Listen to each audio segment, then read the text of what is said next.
Hey guys, it's Miharu. It's no secret that I and many others love the Shantae series, but it's also no secret that it got off to a pretty rocky start. From the first game's failure to take off to the outright cancellation of the second, our half-genie hero didn't find her way back into the spotlight until almost a decade later with the release of Risky's Revenge for the DSi.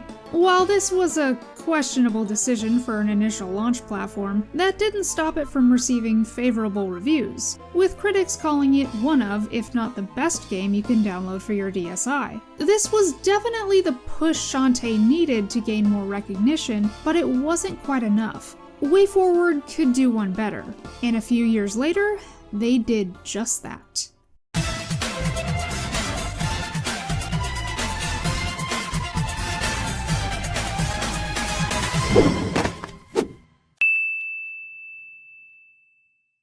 In November 2012, the penultimate issue of Nintendo Power magazine gave us our first look at Shantae and the Pirate's Curse. Much of what appeared on these pages aligned with the final product, a 3DS shop exclusive with stereoscopic 3D similar to 2011's Mighty Switch Force, and a story that picked up right where the previous game left off.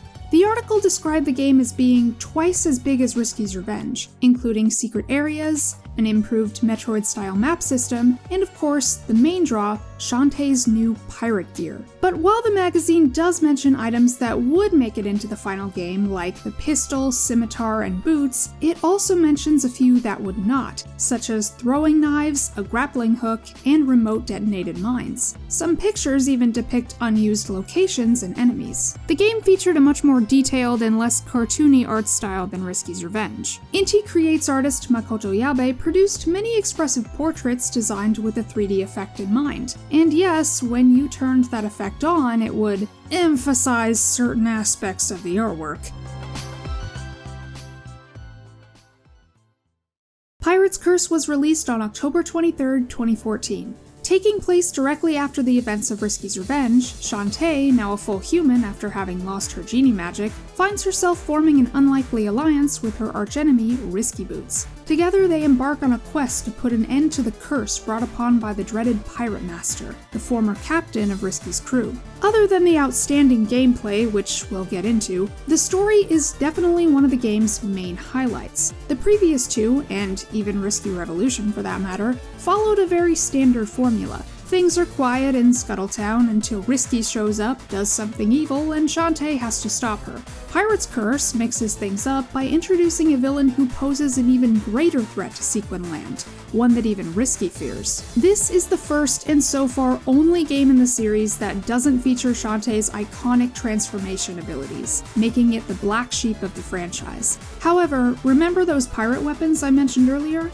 Well, without her signature powers, Shantae must now rely on these to navigate the various dens of evil across Sequin Land. But how do they compare to the animal transformations? Surprisingly well. These are some of the most fluid and responsive items in the entire series. Some even serve two purposes: to act as an offensive tool and to enhance mobility. The first one acquired is the pistol, which allows for long-range combat. Next is the hat, which you can use as a glider, reminding me a lot of the Aladdin game for Super Nintendo. The sword lets you perform a downward strike, while the boots give you charging ability, creating a dash attack. Finally, there's the cannon, which enables triple jumps. And once you have all of these at your disposal, you can then chain them together, blasting through areas and enemies effortlessly. Combine that with the shop items like pike balls and bubble shields, which no longer require magic, mind you, and you're basically unstoppable. Pirate's Curse also refines the navigation system by replacing the singular interconnected overworld with individual islands, each containing their own dungeon.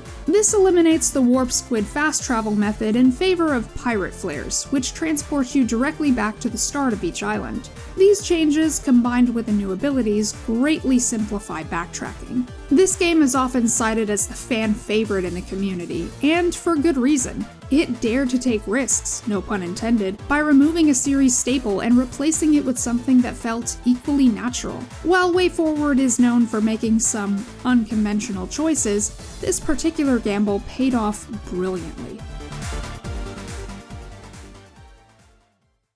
The The Shantae series has become somewhat of a cult classic in recent years, somehow surviving its odd streak of initial platform launches, and that's in no small part thanks to Pirate's Curse. Chronologically, it was Shantae's last big adventure in the classic style, and the first in the series to be developed for home consoles, making it more accessible than its predecessors. The game achieved both critical and commercial success, ranking in the top 10 of Club Nintendo's 2014 fan survey, and receiving nominations for Best 3DS Game and Best Platformer in IGN's Best of 2014 awards. It was such a hit that the Nintendo Switch Collector's Edition, announced in December 2018, sold out in just over 2 minutes. Despite the general consensus on limited run and their practices, that's still pretty huge. Matt Bozon states that at the time Half Genie Heroes crowdfunding campaign was starting, the WayForward team was deep in development on Pirate's Curse, describing it as a game that pushed the limits of what they could do on an indie dev budget. Half Genie Hero, being the first in the series to switch to HD graphics, was going to require more funding than they had available, which led them to Kickstarter.